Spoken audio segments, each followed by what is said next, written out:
नमस्कार दोस्तों, आप सभी का स्वागत है हमारे YouTube channel VCS basic physics में। और आज के इस वीडियो में हम कक्षा 12 का टॉपिक लेकर चल रहे हैं आवेशों के गुणधर्म।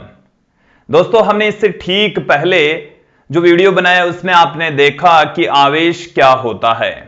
आवेश के बारे में हमने संपूर्ण जानकारी ली थी। अब आज की इस वीडियो में हम आवेश को थोड़ा सा आगे बढ़ाते हैं और आवेश से संबंधित कुछ महत्वपूर्ण गुणों के बारे में डिटेल से अध्ययन करने वाले हैं। दोस्तों, मैं आपको एक बार संक्षिप्त में आवेशों के गुणधर्म बता देता हूं।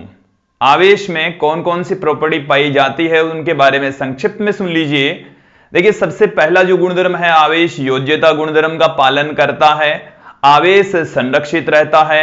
आवेश एक क्वांटीकृत राशि होती है। आवेश निश्चर होता है। सजातीय आवेशों में प्रतिकर्षण और विजातीय आवेशों में आकर्षण बल पाया जाता है। आवेश से द्रव्यमान संबद्ध रहता है। और आवेश विद्युत क्षेत्र, चुंबकीय क्षेत्र और विद्युत चुंबकीय तरंगें उत्पन्न कर सकता है।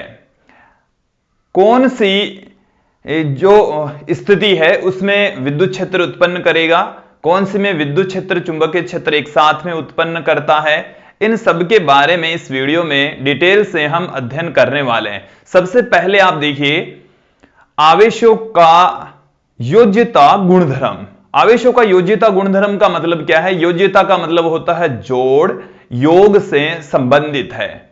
देखिए दोस्तों, आवेश एक अदिश राशि होती है और अदिश भौतिक राशियों का भौतिकी में बीजगणितीय योग होता है। इसको दिमाग में फिट बिठा लीजिए कि हम भौतिकी के अंतर्गत जो भौतिक राशियां हैं उसको दो भागों में डिवाइड करते हैं दिशा के आधार पर, सदिश और अदिश भौतिक राशियां। देखिए, अदिश भौतिक राशियों का बीजगणितीय योग होता है और सदिश राशियों का सदिश योग होता है। तो दोनों में योग करने का तरीका अलग अलग है। बीजगणितीय योग का मतलब है कि उनका मान चिन्ह सहित पुट करना है। धन यदि राशि है तो धन चिन्ह के साथ में, और ऋण राशि है तो ऋण चिन्ह के साथ में उसे पुट करना पड़ेगा। तो ये जो आवेश है वो भी एक अदिश भौतिक राशि है। और योज्यता गुणधर्म ये कहता है कि किसी वस्तु पर उपस्थित जो आवेश है वो उस वस्तु पर उपस्थित कुल आवेशों के बीजगणितीय योग के बराबर होता है। तो यही है आवेशों का योज्यता गुणधर्म। इसको हम एक एग्जांपल के जरिए भी समझ लेंगे। तो देखिए दोस्तों, पहली प्रॉपर्टी आप देखिए, पहला जो गुण है वो है आवेशों का योज्यता गुणधर्म। आवेशों का योज्यता गुणधर्म।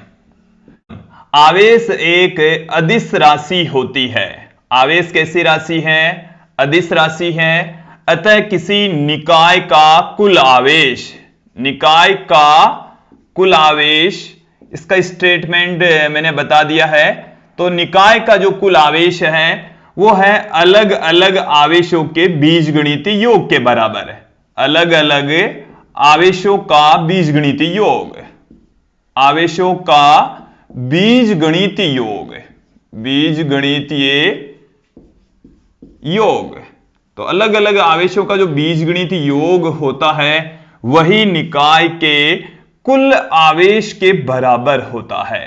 कुल आवेश के बराबर होता है। इसको एकदम क्लियर कर लेना कि किसी वस्तु पर उपस्थित जो कुल आवेश होता है वो उस निकाय पर जो अलग अलग आवेश उपस्थित होते हैं उन सभी आवेशों के बीजगणितीय योग के बराबर होगा। जैसे हम यहां पर कंसीडर कर लें, ये हमारे पास में कोई निकाय है और इस निकाय के अंदर ये कोई आवेश है Q1, Q2, Q3, Q4, ये Qn। तो कुल आवेश किसके तुल्य होगा देख लीजिए। समेशन Q से आप पुट कर सकते हैं कुल आवेश को, वो इन सभी के बीजगणितीय योग के बराबर। यहां पर धन और ऋण चिन्ह का कोई सेंस नहीं है, तो यहां पर ये आ गया Q4। और यदि ऐसे ही डॉट डॉट करते n आवेश होते हैं तो आप डॉट डॉट करके n आवेश कर देंगे, तो सभी आवेशों के योग के बराबर होता है। ये एकदम क्लियर हो गया। अब इसके पश्चात देखिए, जैसे हम यहां पर कंसीडर कर लें कि ये हमारे पास में कोई बॉडी है, ये हम दूसरा एग्जाम्पल ले लेते हैं। जैसे ये हमारे पास में है 1 कूलाम, ये है 2 कूलाम, ये माइनस में है 5 कूलाम, ये प्लस में 7 कूलाम, ये माइनस में 11 कूलाम।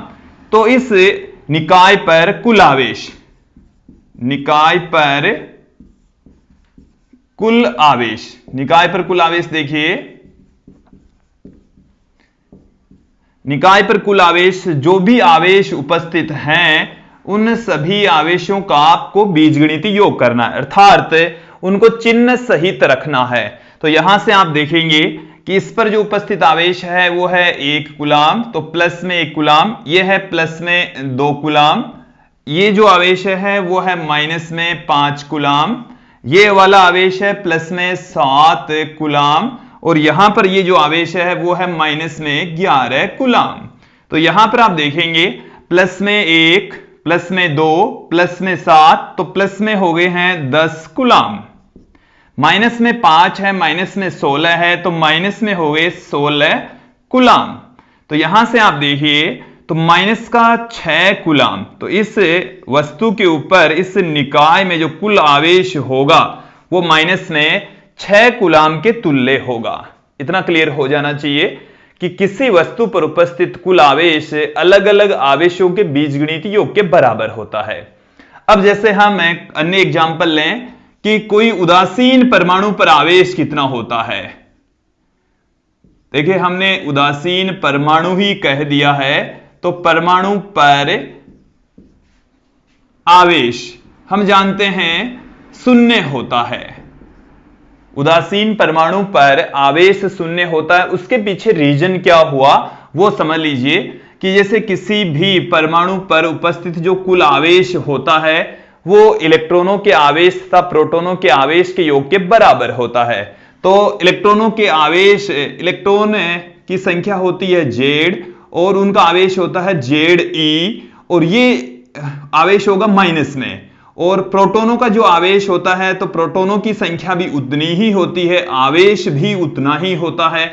ये E है, वो है इलेक्ट्रॉन या प्रोटॉन के आवेश का परिमाण, 1.6 × 10⁻19 कूलाम। तो किसी उदासीन परमाणु पर जो कुल आवेश होता है वो 0 होता है, क्योंकि जितना उसके ऊपर धनावेश होता है, यह है धनावेश जो कि नाभिक पर होता है, और यह है ऋणावेश जो कि नाभिक के चारों ओर चक्कर लगाने वाले इलेक्ट्रॉनों का आवेश होता है। तो किसी उदासीन परमाणु पर उपस्थित कुल आवेश 0 होता है, क्योंकि धनावेश और ऋणावेशों का योग 0 हो जाता है।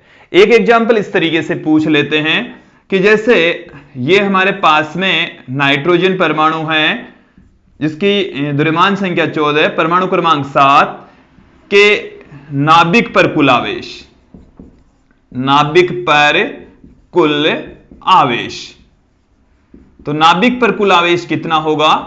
देखिए दोस्तों, इससे जो नाइट्रोजन का परमाणु है, यदि नाइट्रोजन के परमाणु की बात करें तो कुल आवेश 0 होगा, क्योंकि हम जानते हैं कि किसी परमाणु के अंदर जितने प्रोटॉन होते हैं उतने ही न्यूट्रॉन होते हैं और कुल आवेश 0 होता है। बट यहां पर हमारे को पूछा है N14 के नाभिक पर कुल आवेश, नाइट्रोजन के नाभिक पर कुल आवेश कितना होगा। देखिए कितना होगा, हम ये जानते हैं कि नाभिक के अंदर 7 प्रोटॉन होते हैं, 7 प्रोटॉन होते हैं नाइट्रोजन के परमाणु में, 7 ही न्यूट्रॉन, 7 ही इलेक्ट्रॉन होते हैं। लेकिन नाभिक के अंदर 7 प्रोटॉन और 7 न्यूट्रॉन होते हैं। न्यूट्रॉन विद्युत उदासीन होते हैं, तो जो आवेश रहेगा सिर्फ और सिर्फ प्रोटॉनों की वजह से रहेगा। उनकी संख्या है 7, और एक जो प्रोटॉन है उसका आवेश होता है 1.6 × 10⁻19।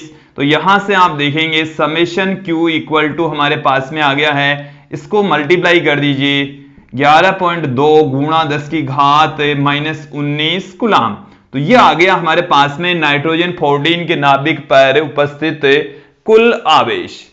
तो दोस्तों, आवेशों के गुणधर्म में पहली जो प्रॉपर्टी है कि आवेशों का योज्यता गुणधर्म, मुझे उम्मीद है आप लोगों को यहां तक आप अच्छे से समझ में आ गया होगा। इसके पश्चात हम देखते हैं दूसरी जो हमारी प्रॉपर्टी है।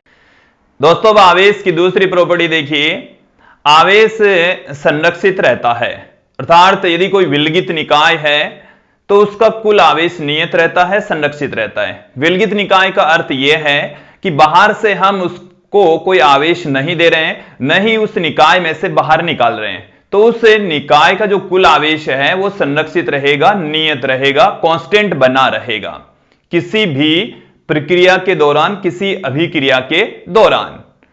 देखिए, आवेश संरक्षित रहता है तो आवेश संरक्षण का एक नियम भी है। वो नियम क्या कहता है, सुन लीजिए कि आवेश को न तो उत्पन्न किया जा सकता है, न ही नष्ट किया जा सकता है। इसे एक वस्तु से दूसरी वस्तु पर स्थानांतरित किया जा सकता है। देखिए, आवेश को उत्पन्न करने की कोई मशीन नहीं है, आवेश को नष्ट नहीं कर सकते, बट हम क्या कर सकते हैं, यदि किसी वस्तु पर आवेश है, इसका मतलब है कि उसको बाहर से आवेश दिया गया है।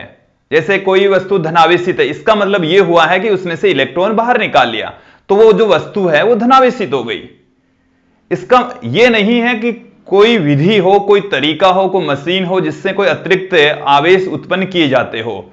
इस किसी विलगित निकाय के अंदर कुल आवेश नियत रहेगा, किसी विलगित निकाय के अंदर कुल आवेश नियत रहेगा। अतिरिक्त आवेश हम उत्पन्न नहीं कर सकते, हम अतिरिक्त आवेशों को नष्ट भी नहीं कर सकते, केवल हम एक वस्तु से दूसरी वस्तु पर स्थानांतरित करते हैं, जिसके वजह से हमें आवेश दिखाई पड़ते हैं। तो आवेश संरक्षण का नियम क्या है, एक बार मैं फिर से बता देता हूं। आवेश को न तो उत्पन्न किया जा सकता है, न ही नष्ट किया जा सकता है, इसे एक वस्तु से दूसरी वस्तु पर स्थानांतरित किया जा सकता है। हम कुछ एग्जाम्पल्स के जरिए इस आवेश संरक्षण नियम को समझेंगे, और पहले मैं इस नियम को पुट कर देता हूं। आवेश संरक्षण नियम, दूसरी जो प्रॉपर्टी है वो है आवेश संरक्षित रहता है, आवेश संरक्षित रहता है। आवेश संरक्षित रहता है। आवेश संरक्षण का नियम क्या है?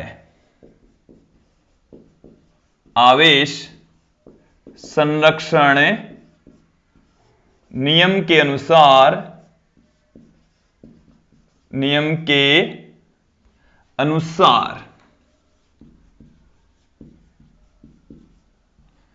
आवेश को न तो उत्पन्न किया जा सकता है, आवेश को न तो उत्पन्न किया जा सकता है, उत्पन्न किया जा सकता है, न ही नष्ट किया जा सकता है, न ही नष्ट किया जा सकता है। इसे एक वस्तु से दूसरी वस्तु पर स्थानांतरित किया जा सकता है, इसे एक वस्तु से दूसरी वस्तु पर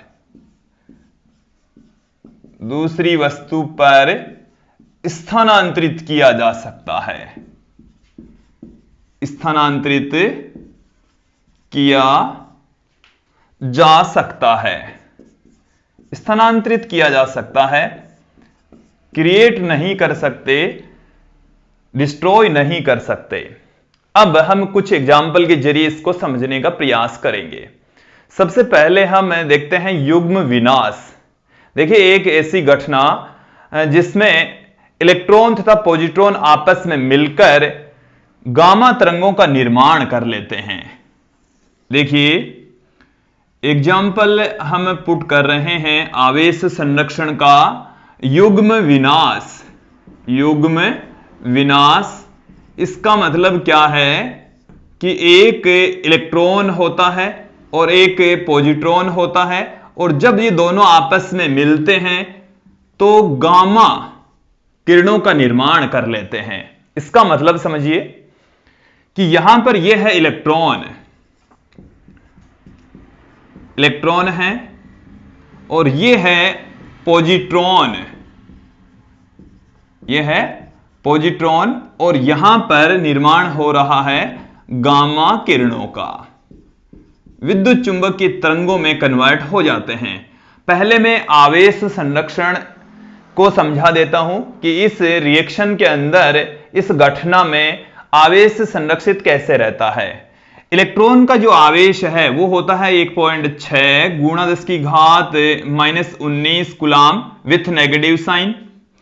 पॉजिट्रॉन पर आवेश होता है 1.6 गुणा 10 की घात -19 कूलाम, ये प्लस में होता है। और गामा किरणें विद्युत उदासीन होती है जिनका आवेश शून्य होता है। आप यहां पर देखेंगे कि रिएक्शन से पहले कुल जो आवेश है वो शून्य था और रिएक्शन होने के बाद में भी कुल आवेश शून्य ही रहा। तो यहां पर किसी घटना से पूर्व का आवेश और किसी घटना के बाद का जो आवेश है वो नियत रहता है, संरक्षित रहता है। अब यहां पर हम थोड़ी सी चर्चा करेंगे इस पार्टिकल के बारे में जिसे हम पॉजिट्रॉन कह रहे हैं। देखिए दोस्तों, पॉजिट्रॉन इलेक्ट्रॉन का प्रतिकण होता है। ये जो पॉजिट्रॉन हम बता रहे हैं इसको E+ से लिखा जाता है। इलेक्ट्रॉन का प्रतिकण होता है, इलेक्ट्रॉन का प्रतिकण होता है। इसका जो द्रव्यमान है, पॉजिट्रॉन का जो द्रव्यमान है वो इलेक्ट्रॉन के बराबर होता है। इलेक्ट्रॉन के बराबर मतलब 9.1 9.1 इंटू 10⁻³ किलोग्राम। और इस पर जो आवेश होता है वो भी इलेक्ट्रॉन के बराबर लेकिन धनात्मक होता है, 1.6 गुणा 10 की घात -19 कूलाम। तो आवेश इलेक्ट्रॉन के बराबर लेकिन धनात्मक, द्रव्यमान इलेक्ट्रॉन के समान, इलेक्ट्रॉन का प्रतिकण होता है। इसका जो चक्रण होता है वो इलेक्ट्रॉन के चक्रण की विपरीत दिशा में होता है। और देखिए दोस्तों, जब इलेक्ट्रॉन और पॉजिट्रॉन आपस में मिलते हैं तो दो कण होते हैं और दोनों कण एक तरंग में बदल जाते हैं, विद्युत चुंबकीय तरंग में कन्वर्ट हो जाते हैं और यहां पर ये गामा किरण उत्पन्न होती है। तो इस घटना में इलेक्ट्रॉन और प्रोटॉन आपस में मिलते हैं और गामा किरण में बदल जाते हैं, इसलिए इस घटना को युग्म विनाश कहा जाता है। और इस घटना में आप देखिए कि आवेश संरक्षित रहता है। द्रव्यमान का देखिए कहां चला गया, इलेक्ट्रॉन का द्रव्यमान होता है 9.1 इंटू 10⁻³ किलोग्राम, पॉजिट्रॉन का भी इतना ही द्रव्यमान होता है। दोनों का द्रव्यमान होता है लेकिन इसका कोई द्रव्यमान नहीं है क्योंकि ये एक ऊर्जा की किरण होती है। ये जो द्रव्यमान है, आइंस्टीन के द्रव्यमान ऊर्जा संबंध E=mc² के अकॉर्डिंग द्रव्यमान है वो ऊर्जा में कन्वर्ट हो जाता है। इन दोनों का द्रव्यमान आपस में मिलकर E ऊर्जा बना लेगा जो कि गामा किरणों की ऊर्जा होती है दोस्तों। इसी प्रकार से इसकी ठीक अपोजिट वाली जो घटना होती है उसको हम कहते हैं युग्म उत्पादन। गामा किरणें जब किसी धातु के पृष्ठ पर गिरती है तो वहां पर इलेक्ट्रॉन और पॉजिट्रॉन का उत्पादन होता है, तो उसे हम कहते हैं युग्म उत्पादन। तो उस युग्म उत्पादन की घटना में भी आवेश संरक्षित रहेगा। युग्म उत्पादन देख लीजिए, गामा किरणें हैं, किसी धातु के पृष्ठ पर गिरेगी तो इलेक्ट्रॉन तथा पॉजिट्रॉन का निर्माण करेगी। इनका आवेश शून्य है। इलेक्ट्रॉन का आवेश माइनस में 1.6 गुणा 10 की घात -19 कूलाम, पॉजिट्रॉन का जो आवेश है वो 1.6 गुणा 10 की घात है। तो रिएक्शन के बाद का कुल आवेश और रिएक्शन के पहले का कुल आवेश बराबर रहता है। हम एक नाभिकीय अभिक्रिया का भी यहां पर एग्जांपल ले सकते हैं। नाभिकीय अभिक्रिया के अंदर, नाभिकीय अभिक्रिया, रेडियोएक्टिव अभिक्रिया, सभी प्रकार की जो अभिक्रियाएं होती है उन सभी में आवेश संरक्षित रहता है। जैसे हम लेकर चले, हमारे पास में है यूरेनियम। यूरेनियम का नाभिक है 238, हमने ले ली इसकी द्रव्यमान संख्या। ये जो यूरेनियम का नाभिक है वो थोरियम में कन्वर्ट हो रहा है, जिसकी द्रव्यमान संख्या है 234, परमाणु क्रमांक 90। साथ में यहां पर एक अल्फा पार्टिकल बाहर निकल रहा है। यह अल्फा कण है जो कि हीलियम का नाभिक होता है। इसमें आप देखेंगे कि इसके अंदर जो आवेश होता है तो 92 इंटू 1.6 गुणा 10 की घात -19 कूलाम इसके नाभिक पर उपस्थित आवेश, और इसके नाभिक पर उपस्थित आवेश 90 गुणा 1.6 गुणा 10 की घात -19। और यहां पर जो आवेश होता है इसके नाभिक पर 2 प्रोटॉन होंगे, इसमें 1.6 गुणा 10 की घात -19 कूलाम। यदि इधर से कैलकुलेशन करेंगे तो इधर वाली कैलकुलेशन के बराबर आ जाएगा। तो इस अभिक्रिया से पहले और अभिक्रिया के पश्चात जो कुल आवेश है वो संरक्षित रहता है, नियत रहता है। अब हम बढ़ते हैं हमारी तीसरी प्रॉपर्टी की ओर। हमारी जो तीसरी प्रॉपर्टी है वो देखिए क्या है। देखिए दोस्तों, आवेश की जो तीसरी प्रॉपर्टी है कि आवेश एक क्वांटीकृत भौतिक राशि होती है। इसका मतलब समझ लीजिए कि किसी भी वस्तु पर उपस्थित जो आवेश होता है वो एक न्यूनतम निश्चित राशि के पूर्ण गुणज के रूप में होता है, और उस न्यूनतम निश्चित राशि को आवेश का क्वांटा कहा जाता है। आवेश का क्वांटा एक इलेक्ट्रॉन के आवेश के तुल्य होता है, और एक इलेक्ट्रॉन का आवेश माइनस में 1.6 गुणा इसकी घात -19 कूलाम के इक्वल होता है। इसका मतलब समझेंगे आप, जैसे हम किसी कक्षा में विद्यार्थियों की संख्या की बात करें तो विद्यार्थियों की संख्या पूर्णांक ही होगी, चाहे कोई भी विद्यार्थी कितना छोटा क्यों ना हो, चाहे कोई भी विद्यार्थी कितना भी बड़ा क्यों ना हो। जैसे कोई विद्यार्थी 6 फीट का है तो वो 1 ही माना जाएगा, और कोई विद्यार्थी यदि 3 फीट का है तो भी उसको 1 ही गिनेंगे। तो किसी कक्षा में उपस्थित विद्यार्थियों की संख्या पूर्णांक होगी, चाहे उससे हमारे कोई लेना देना नहीं है कि कोई विद्यार्थी छोटा है या बड़ा है, पूर्णांक ही संख्या के अंदर विद्यार्थियों की संख्या उपस्थित होगी। ठीक उसी प्रकार से यदि हम किसी वस्तु पर उपस्थित आवेश की बात करें तो वस्तु पर आवेश कैसे उत्पन्न होता है, या तो उसमें से इलेक्ट्रॉन बाहर निकलेगा या उस पर बाहर से इलेक्ट्रॉन आएगा। तो इलेक्ट्रॉन के रूप में ही आवेश उत्पन्न होता है, इलेक्ट्रॉन के रूप में ही आवेश का स्थानांतरण होता है।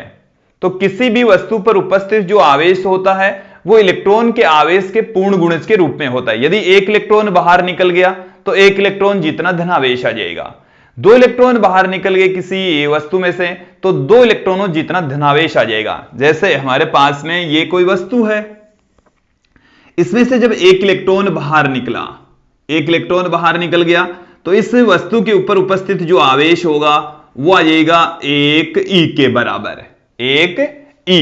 ई यहां पर 1.6 गुणा इसकी घात -19 कूलाम है। देखो E बराबर है 1.6 गुणा इसकी घात -19 कूलाम। E बराबर 1.6 गुणा इसकी घात -19 कूलाम होता है।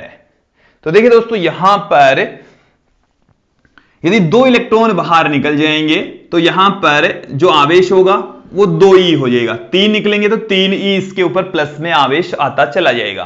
तो किसी भी वस्तु पर उपस्थित जो आवेश होता है वो इलेक्ट्रॉन के आवेश के पूर्ण गुणज के रूप में रहेगा, और यही है आवेश का क्वांटीकरण।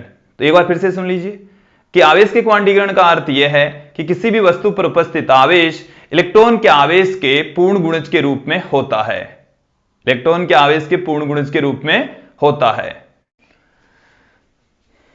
आवेश के क्वांटीकरण को एक बार फिर से समझ लीजिए, सुन लीजिए कि आवेश के क्वांटीकरण का अर्थ है कि किसी भी वस्तु या निकाय पर उपस्थित आवेश एक न्यूनतम निश्चित राशि के पूर्ण गुणज के रूप में होता है, और उस न्यूनतम निश्चित राशि को हम आवेश का क्वांटा कहते हैं।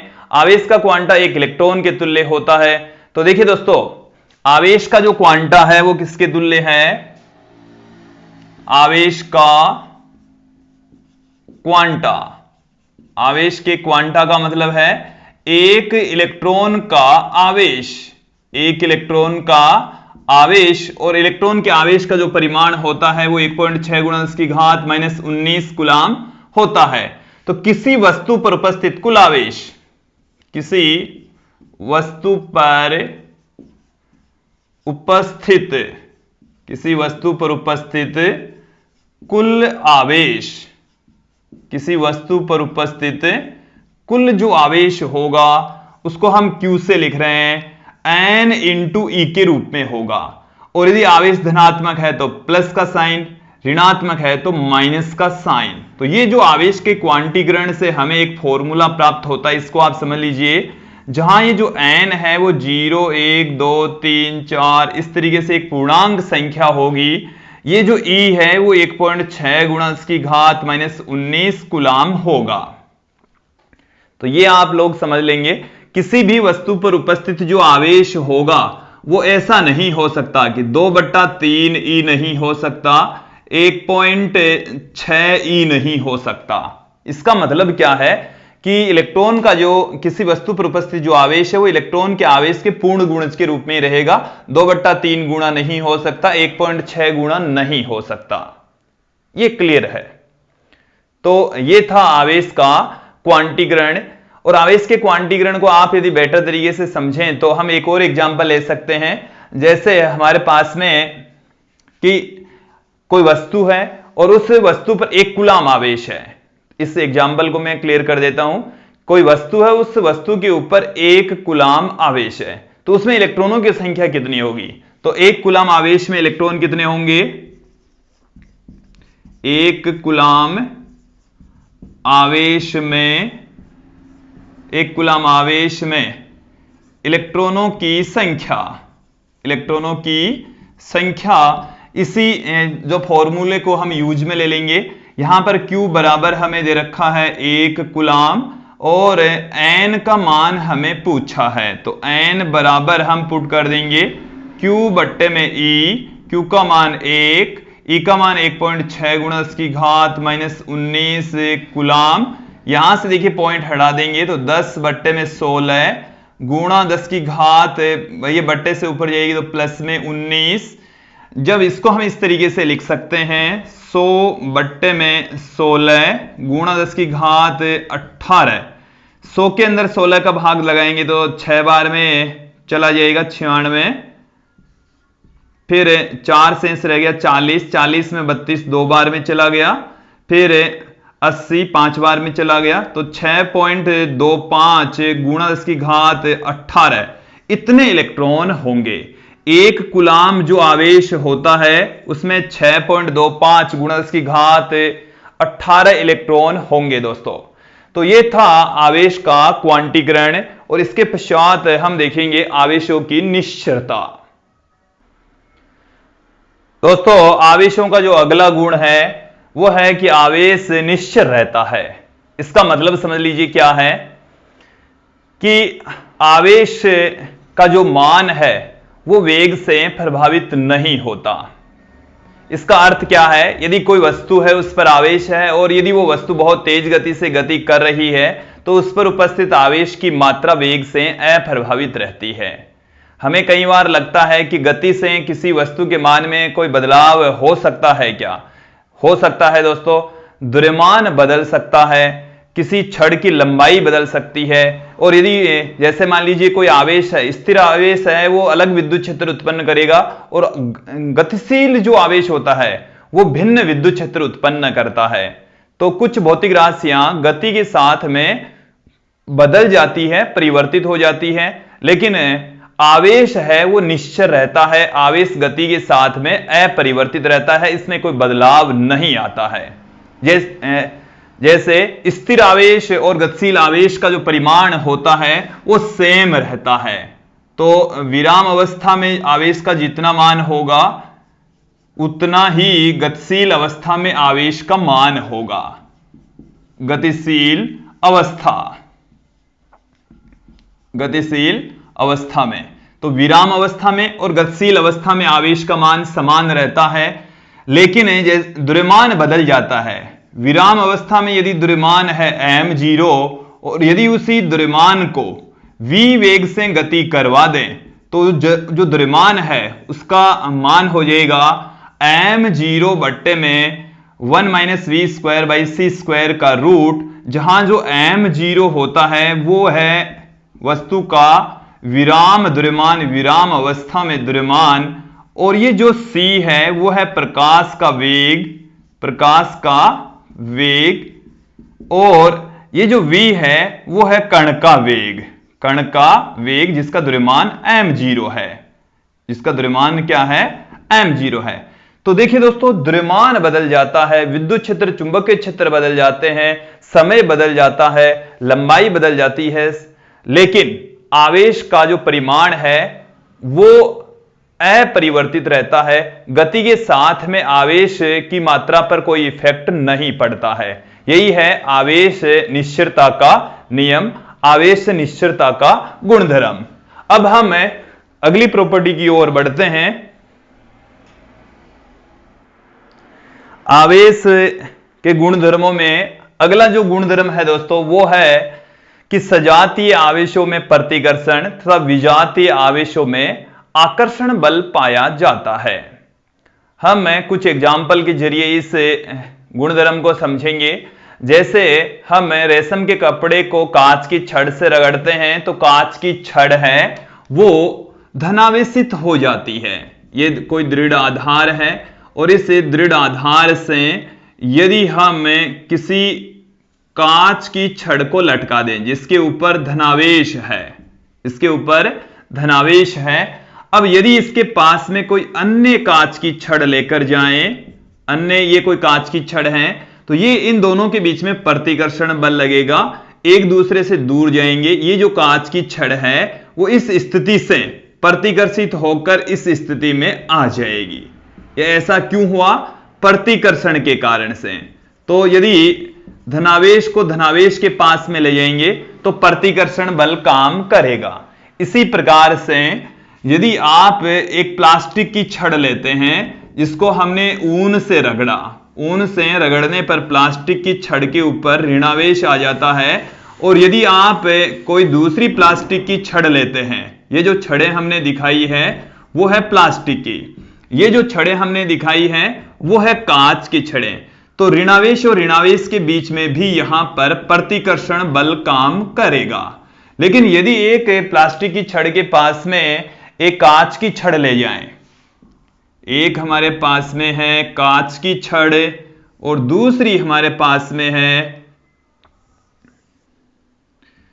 ये जैसे प्लास्टिक की छड़ है, ये है प्लास्टिक की जिसके ऊपर ऋणावेश है, और ये हमारे पास में है कांच की छड़ जिसके ऊपर धनावेश है, तो ये दोनों एक दूसरे को अट्रैक्ट करेंगे, एक दूसरे के नजदीक आ जाएगी। यदि हम दूसरे एग्जाम्पल ले लें, इनके स्थान पर सरकंडे की गोलियां ले लेते हैं तो उनके ऊपर धनावेश और ऋणावेश दोनों पॉसिबल हैं, और उन गोलियों को भी यदि हम किसी धागे से लटका दें, ये हमने इनको भी धागे से ही लटकाया था दृढ़ आधार से, दोनों पर यदि धनावेश है तो प्रतिकर्षण के कारण से एक दूसरे से दूर हटेगी, इस तरीके से दूर होगी। और यदि दोनों के ऊपर ही ऋणावेश है, दोनों के ऊपर कौन सा आवेश है? ऋणावेश है, दोनों ही गोलियों के ऊपर ऋणावेश है, तो भी एक दूसरे को प्रतिकर्षित करेगी, क्योंकि समान आवेशों के मध्य प्रतिकर्षण बल लगेगा, और असमान जो विजातीय आवेश होते हैं उनमें आकर्षण बल काम करेगा। यदि एक पर धनावेश और एक पर ऋणावेश है तो इस तरीके से एक दूसरे के नजदीक आ जाती है।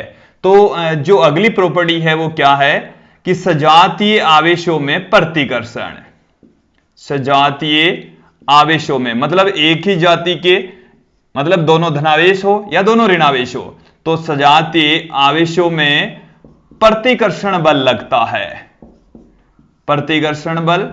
और दूसरा हमारे पास में है विजातीय, मतलब एक धनावेश हो दूसरा ऋणावेश हो, एक धनावेश और एक ऋणावेश हो, तो विजातीय आवेशों में आकर्षण बल लगता है, आकर्षण बल लगता है। तो दोस्तों ये थी हमारी प्रॉपर्टी जिसमें हमने बताया कि सजातीय आवेशों में प्रतिकर्षण तथा विजातीय आवेशों में आकर्षण बल पाया जाता है। अगली प्रॉपर्टी देखिए, आवेश का अगला गुणधर्म देखिए कि आवेश द्रव्यमान से संबद्ध रहता है, अर्थात बिना द्रव्यमान के आवेश संभव नहीं है। देखिए हम बात करते हैं कि यदि किसी वस्तु को धनावेशित करना है तो उसमें से इलेक्ट्रॉन बाहर निकाल लीजिए, और यदि किसी वस्तु को ऋणावेशित करना है तो उसमें इलेक्ट्रॉन रोपित कर दीजिए, तो उस निकाय के द्रव्यमान में अवश्य ही परिवर्तन होगा। जब आप आवेश की मात्रा बदल रहे हैं तो द्रव्यमान भी अवश्य बदलेगा, क्योंकि आवेश का स्थानांतरण तभी होगा जब इलेक्ट्रॉन का स्थानांतरण होता है, और इलेक्ट्रॉन का खुद का द्रव्यमान होता है। देखिए दोस्तों इसको एक बार समझो, क्या है, हमारे पास में कोई वस्तु है, इसका द्रव्यमान है कैपिटल M। जैसे हमने यहां पर ये कोई वस्तु ली है जिसका द्रव्यमान है कैपिटल M, यह एक उदासीन वस्तु है, इसके ऊपर कोई आवेश नहीं है। अर्थात इसका मतलब है कि इसमें धनावेश और ऋणावेशों का योग शून्य है, उदासीन वस्तु है, इसका द्रव्यमान है कैपिटल M। अब यदि इसको आप ऋणावेशित करना चाहें, इस वस्तु को ऋणावेशित यदि करना चाहें तो आप इसमें इलेक्ट्रॉन और रोपित कर देंगे। अब यदि इसमें इलेक्ट्रॉन और रोपित होंगे, एक्स्ट्रा इलेक्ट्रॉन इस पर डालने पड़ेंगे, और एक्स्ट्रा इलेक्ट्रॉन यदि इसके ऊपर अतिरिक्त इलेक्ट्रॉन और आ गए तो इनका द्रव्यमान भी आएगा, इन इलेक्ट्रॉनों का द्रव्यमान भी आएगा, क्योंकि इलेक्ट्रॉन का द्रव्यमान होता है, जैसे ही इलेक्ट्रॉन आएंगे तो द्रव्यमान भी आ जाएगा। तो इस मैटर का जो हमने वस्तु ली है उसका द्रव्यमान कैपिटल M था, अब जो द्रव्यमान है वो थोड़ा सा बढ़ जाएगा, M प्लस डेल्टा M हो जाएगा। तो जब वस्तु ऋणावेशित होती है तो उस निकाय का द्रव्यमान बढ़ जाता है। उदासीन वस्तु को यदि आपने ऋणावेशित किया तो द्रव्यमान में बढ़ोतरी हो जाएगी। उसी प्रकार से यदि उदासीन वस्तु को आप धनावेशित करना चाह रहे हैं, धनावेशित करने का मतलब यह है कि उसमें से इलेक्ट्रॉन बाहर निकाल रहे हैं, इलेक्ट्रॉन बाहर निकल गया, इसका मतलब है कि द्रव्यमान बाहर निकल गया, इसके द्रव्यमान में कमी आ जाएगी। तो देखो डेल्टा जो M है वो है द्रव्यमान में परिवर्तन, द्रव्यमान में परिवर्तन। और जब वस्तु ऋणावेशित होती है तो द्रव्यमान बढ़ जाता है, और वस्तु जब धनावेशित होती है तो द्रव्यमान घट जाता है। तो यहां पर आप देख लीजिए कि आवेश है उससे द्रव्यमान हमेशा जुड़ा रहता है, संबद्ध का मतलब है जुड़ा रहना, कनेक्ट रहता है। तो जब भी आवेश बदलता है तो द्रव्यमान भी बदलेगा। अब यहां पर यदि हम किसी वस्तु को आपस में रगड़ें और इलेक्ट्रॉन जब स्थानांतरित होता है तो कई बार हमारे को ऐसा भी पूछा जाता है कि कितना द्रव्यमान स्थानांतरित हुआ। तो देखिए दोस्तों, इसको आप समझ लीजिए कि हम ये जानते हैं कि एक इलेक्ट्रॉन का जो द्रव्यमान है वो होता है Me। ये जो Me है वो है mass of electron, mass of electron. और इलेक्ट्रॉन का जो द्रव्यमान होता है वो 9.1 इंटू 10⁻31 किलोग्राम होता है। द्रव्यमान में परिवर्तन कितना हो जाएगा? जैसे मान लीजिए कि यहां से इसमें से हमने n इलेक्ट्रॉन बाहर निकाले, n इलेक्ट्रॉन बाहर निकले तो एक इलेक्ट्रॉन का द्रव्यमान है Me, n इलेक्ट्रॉन बाहर निकल गए तो जो टोटल जो द्रव्यमान में बदलाव आया n इंटू Me बदलाव आया, इसके द्रव्यमान में n इंटू Me कमी आ जाएगी। इसके ऊपर यदि आप n इलेक्ट्रॉन अतिरिक्त ला रहे हैं, इसका मतलब है कि इसके द्रव्यमान में इतनी बढ़ोतरी हो जाएगी, n इंटू Me के बराबर बढ़ोतरी हो जाएगी। तो द्रव्यमान में जो परिवर्तन है डेल्टा M बराबर n इंटू Me की फॉर्म में लिख सकते हैं। अब जैसे हम दो वस्तुओं को आपस में रगड़ें और किसी वस्तु पर उपस्थित जो आवेश है वो हमारे को बता दिया कि 1.6 आवेश बता दिया, या जैसे मान लीजिए कि इलेक्ट्रॉनों की संख्या ही हम कंसीडर कर लें, n बराबर जैसे मान लीजिए किसी वस्तु के ऊपर 1 कूलम आवेश है तो 1 कूलम आवेश होने का मतलब है उसमें से 6.25 गुणा 10⁻18 इलेक्ट्रॉन बाहर निकले हैं। तो द्रव्यमान में भी परिवर्तन हुआ है। द्रव्यमान में कितना परिवर्तन हुआ है? Delta M equal to n into Me, n की जो वैल्यू है वो है 6.25 गुणा 10⁻18, Me का मान है 9.1 इंटू 10⁻31, और यहां से जब इसको मल्टीप्लाई करेंगे तो द्रव्यमान में जो परिवर्तन है वो हमारे पास में आ जाएगा। इतना द्रव्यमान बदलता है, द्रव्यमान में बहुत कम परिवर्तन होता है बट परिवर्तन होता जरूर है। तो दोस्तों ये थी हमारी छठी प्रॉपर्टी। अब हम आवेशों के गुणधर्म की अंतिम प्रॉपर्टी यहां पर देख लेते हैं। देखिए दोस्तों, स्थिर आवेश विद्युत क्षेत्र उत्पन्न करेगा, और इसके बारे में इस चैप्टर में आगे हम अध्ययन कर लेंगे कि यदि कोई आवेश स्थिर अवस्था में होता है तो उसके चारों ओर एक ऐसा क्षेत्र उत्पन्न हो जाता है जिसमें यदि हम कोई अन्य आवेश लाते हैं तो उस पर एक बल लगता है, तो उस क्षेत्र को हम विद्युत क्षेत्र कहते हैं। यदि कोई आवेश है तो वहां पर विद्युत क्षेत्र भी होगा, और यदि आवेश गतिशील अवस्था में होता है तो वहां पर विद्युत क्षेत्र के साथ में चुंबकीय क्षेत्र भी उत्पन्न हो जाता है। और यदि आवेश गतिशील है और वो त्वरित गति कर रहा है तो विद्युत क्षेत्र, चुंबकीय क्षेत्र, इसके साथ में विद्युत चुंबकीय तरंगे भी उत्पन्न हो जाती है। तो एक बार क्लियर कर लीजिए, अंतिम जो गुण है वो क्या है कि यदि कोई आवेश स्थिर अवस्था में है तो वो विद्युत क्षेत्र उत्पन्न करेगा, और यदि वो नियत वेग से गति कर रहा है तो वो विद्युत क्षेत्र के साथ में चुंबकीय क्षेत्र उत्पन्न करेगा। और तीसरी स्थिति क्या हो सकती है कि यदि आवेश त्वरित गति कर रहा है, उसके वेग में लगातार बदलाव हो रहा है, तो विद्युत क्षेत्र और चुंबकीय क्षेत्र तो उत्पन्न करेगा ही, साथ में वो विद्युत चुंबकीय तरंगों का भी उत्सर्जन करेगा। तो दोस्तों ये थे आवेशों के गुणधर्म, और मुझे उम्मीद है आप लोगों को ये जो गुणधर्म है वो अच्छे से समझ में आए होंगे। आज के लिए इतना ही। यदि आप आवेशों के गुणधर्म के नोट्स यदि प्राप्त करना चाहते हैं हस्तलिखित नोट्स के लिए, आप हमें व्हाट्सएप करें इन नंबरों पर।